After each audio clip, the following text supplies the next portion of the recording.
Hello everyone, and welcome back to theCUBE's live coverage of the Snowflake Summit 2026 here at the Moscone Center in San Francisco. I'm your host, Rebecca Knight, alongside Dave Vellante, Chief Analyst and Co-CEO of theCUBE. I would like to welcome our next guest to the show, Anahita Tafvizi, Chief Data and AI Officer at Snowflake. Welcome, Anahita. Welcome back, Anahita. Thank you. And Durgesh Dawes, making your first ever appearance on theCUBE, VP Data Analytics and Governance at ICE and New York Stock Exchange. Thanks so much for coming on. Thank you for having us. So Durgesh, I'm going to start with you because ICE operates across very complex businesses, exchanges, mortgage technology, data services. As you think about enterprise AI adoption, where are you seeing the biggest opportunities to drive business value? So as you rightly said that we are in three major business units, mortgage technology, exchange business, and then data business. I feel, Christian today in the keynote, actually, he brought one good point, which I actually wanted to emphasize that our role is actually to erase the friction. We were already doing right data for right people with governance, but now the opportunity for us to, with AI, is to provide that information on time without any friction, so that the business can bring their own tools and get the answers quickly. I see that is the biggest change as a data head for the ICE. That's my responsibility. Yeah. And Anahita, you lead the so-called Snowflake on Snowflake, right? That's right. I call it eating your own dog food, but Drinking your own the champagne. comms Yeah, department that's a doesn't better like when I say that. Drinking your own champagne. Okay, so tell us about what you've learned. We've been talking all week, for the last several months about top-down mandates, came down from the CEO, thou shalt be AI native. And then people look around and say, okay, how do we do that? And then now there's this bottoms-up activity going on with open clause and Nemo clause and so forth.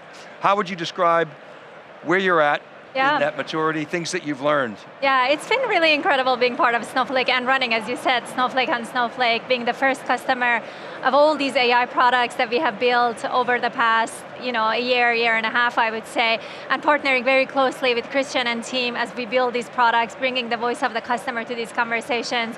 I would say Snowflake has really transformed into a truly AI native organization over the past 12 to 18 months, and as you saw from a lot of the announcements today, with the announcements of CoCo and CoWork, you see a lot of that coming to life, and we're excited to bring to our customers.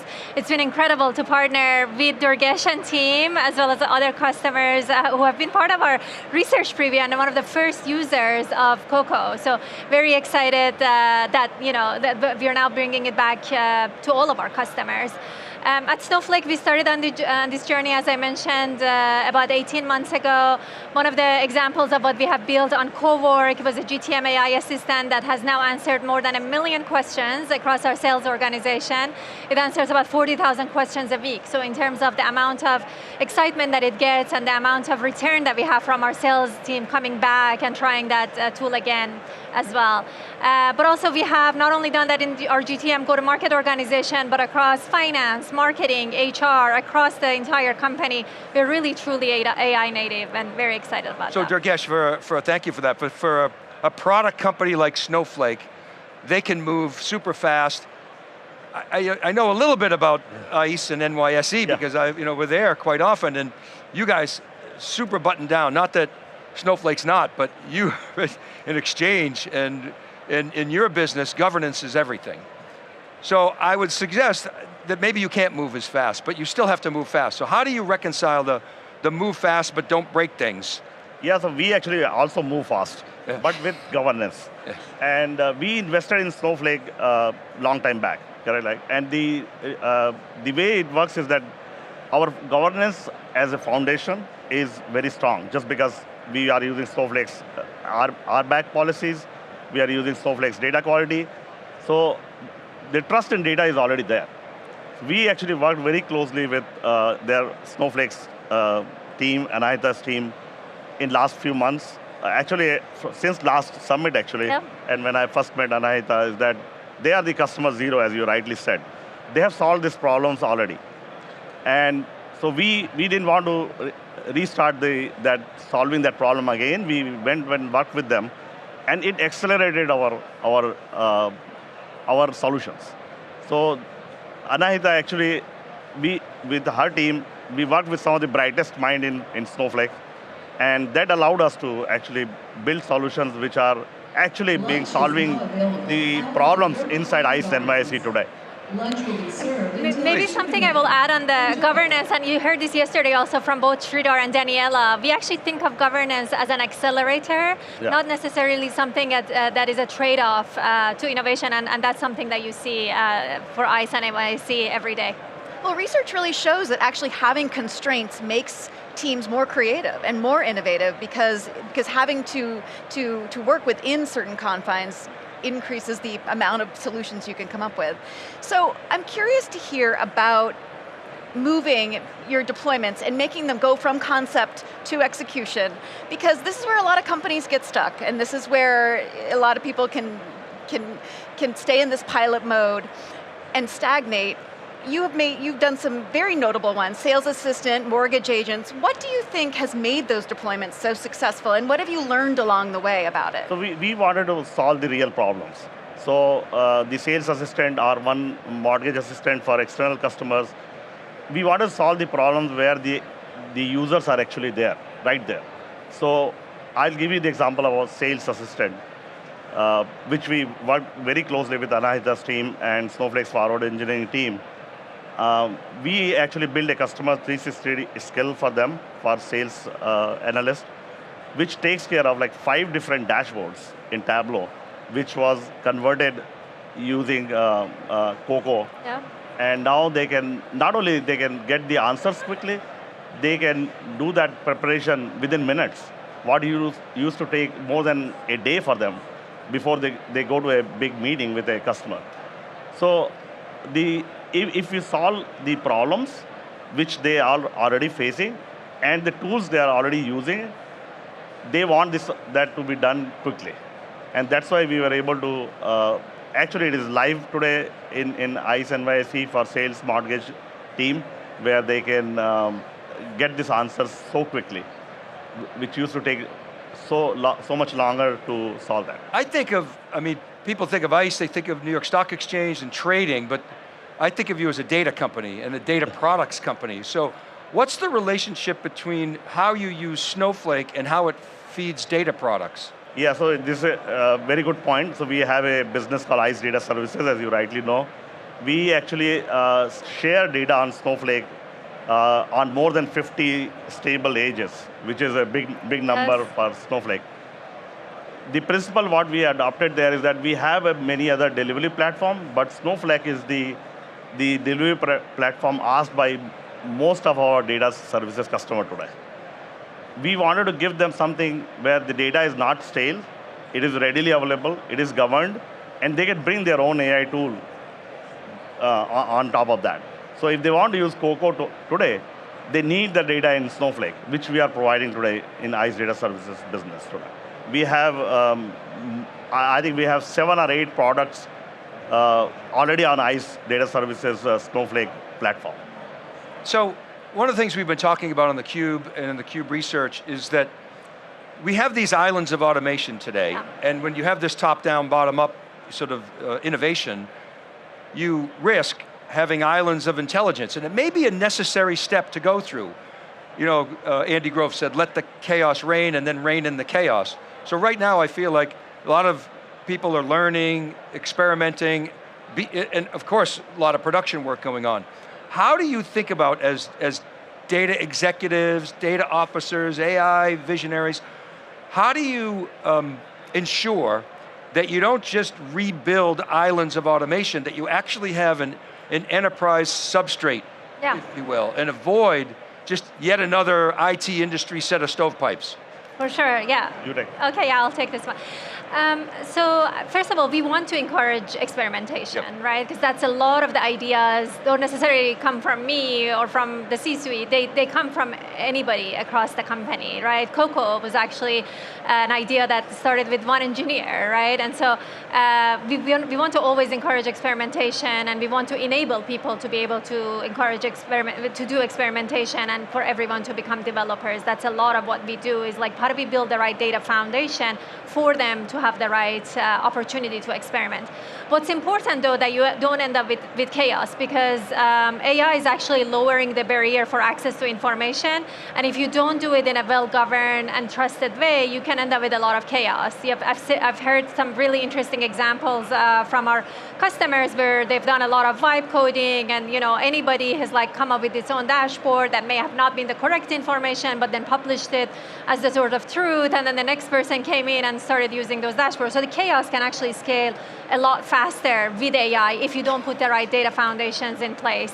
And so our team's job is really, how do we put that foundation of data in place the right way, that semantic layer, the right definitions, the right business logic, accurate information, the right governance and role-based access control, as Durgesh suggested, so that as teams experiment and try these different AI tools and build the new ones, they can trust that it's giving them always accurate information and access to the information that they should have and no more than that. So by building that foundation, then you let them experiment, but they still all come back to the same correct conclusion. I will just add something to what Anahita was just saying, that the reason we picked CoCo Desktop is actually I was talking to Anahita in an informal setting, and I started talking about what the problems we are facing today, where the data is in Snowflake, governed with all the access control and trusted. But the end users are in the tools which are completely away from Snowflake, and they want to download the data and bring it to this new tool, and they build some cool dashboards. And they thought this is the way to present this to their business. And we wanted to solve this.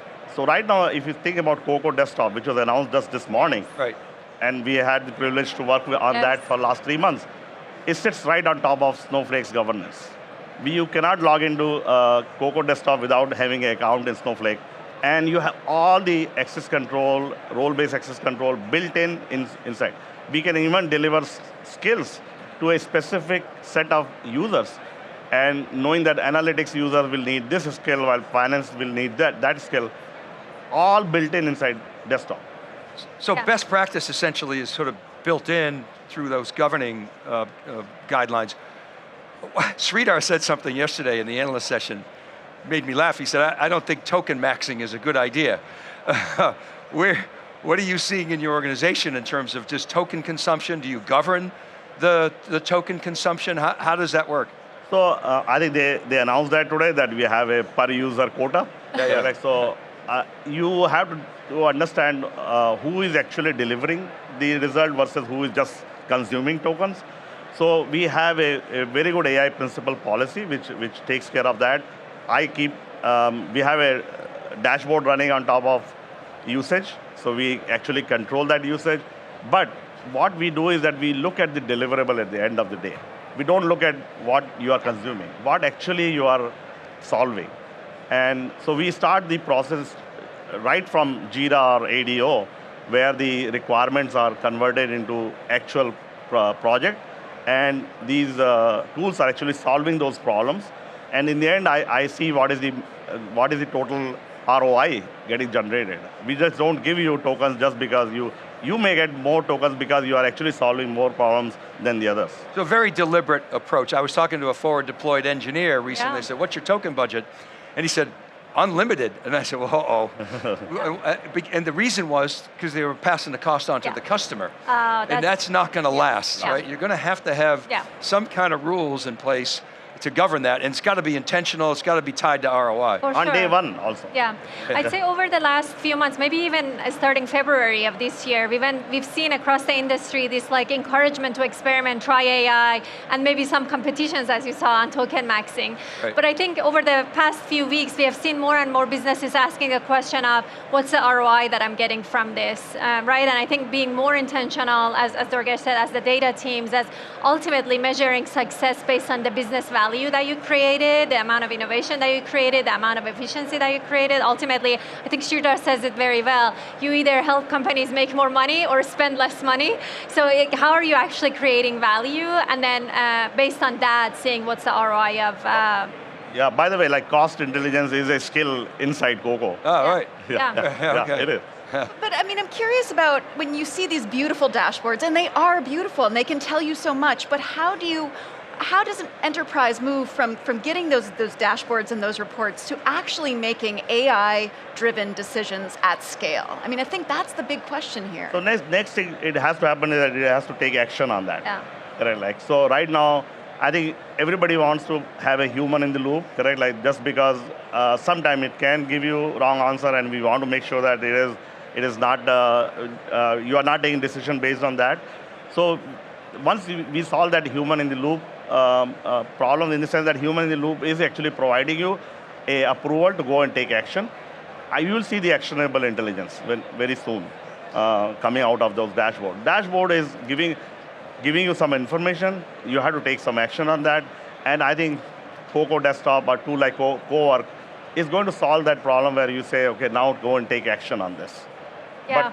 But right now we are solving through human in the loop solution. I'd say you want to go from data to insights to action, right? So data is like what, we spend a lot of our time making sure it's well governed, well articulated, it's accurate, it's fresh. Then you want to come up with the insights where, as you mentioned, CoCo has been incredible in helping us to get there. But now even for action, you can actually have CoCo give you suggestions on what to do next. And now you can even have entire workflow automations, right? That the action is taken on your behalf as well. I'll give you an example. Just a few weeks ago, if a data pipeline breaks, an analyst on my team in the middle of the night on call has to come in, has to understand and diagnose what happened, propose a solution, submits a PR, then another person have to approve that for it to go in effect. Now that entire workflow is automated. The data pipeline breaks at 2 in the morning, it triggers an AI agent to wake up, to start doing the analysis of what happened, to propose a solution, to submit a PR, so truly having an action in place. And a lot of the announcements that you saw today from Christian is now enabling that to our customers. And so a human, just when they wake up in the morning, you have it in your inbox just to review and approve, and then it goes into production. So this is interesting because we're kind of going from a world of what happened to what happened, why did it happen, what's likely to happen next, or what should we do next? Yeah. Now when I think about CoWork and CoCo, it seems to me that initially AI is going to attack a lot of the coordination tasks, but those judgment tasks are where the human still needs to be involved. But over time, if I'm interacting with CoWork and that's my interface, it's not maybe the browser, maybe it's through a browser, but it's through CoCo, or if I'm a developer or CoWork, my agents are going to learn from that feedback loop. So is that how you see it playing out? There's a lot of different tools. There's Claude, there's OpenAI, there's Elon is buying Cursor, there's all these tools. But we're here talking about CoWork and CoCo. So who uses those?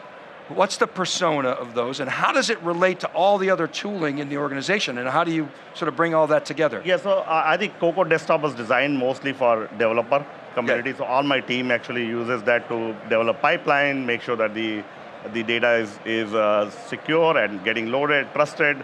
And at the same time, if there is a migration project, they are using that to move data over to Snowflake. In my opinion, if we have data in a certain platform, like in this case, Snowflake, it makes perfect sense to use a tool which is governed and accessible inside Snowflake. That's why my preference to use CoCo Desktop all the time, what I do is the whole day. So the idea behind is that if you think about this tool, CoWork was designed for business users. But there is an interchangeability where you can see that a power user can use desktop while a junior developer can come and start making use of CoWork and still be very make impact. Okay. We could go on. Yeah, I know we're getting tight on time, but I want to leave the audience with, you guys are two really deep data experts, and it's very hard to predict where this business is going. But he's going to make you do it anyway. So how do you, right, so I won't make you go out years, but how do you You know, Sridhar said something else that was really interesting. We asked him a question in the analyst session. He said, the answer to that is unknown, but here's what he said is known, that if we keep innovating and we build great products, you know, we're going to be able to compete in the marketplace and do well. So is that the mindset that you're bringing to your jobs every single day? Absolutely, absolutely. I mean, I think it's a very exciting time to be alive. It's incredible to see the rate of innovation that's happening in the industry and to keep up with that. But what we are striving is to continuously, every day, bring our best to the work, bring most innovation to the work, and continue to compete as well and bring the best to our customers, like New York Stock Exchange. Thank you. Because it's hard to predict, right? Jeff Bezos says, don't even try to think about what's going to change. Think about what's not going to change and optimize for that, right? You'll give you the last word. For me, I think driving that innovation down to your team is very satisfying. Every day I walk around my team and I see them using what I told them may be useful for them and making a real impact is extremely satisfying. This is the best time to be actually a data leader. Yes.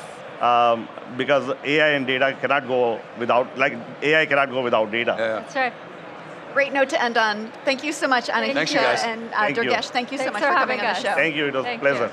I'm Rebecca Knight for Dave Vellante. Stay tuned for more of theCUBE's live coverage of the Snowflake Summit. You're watching theCUBE, the leader in enterprise tech news and analysis.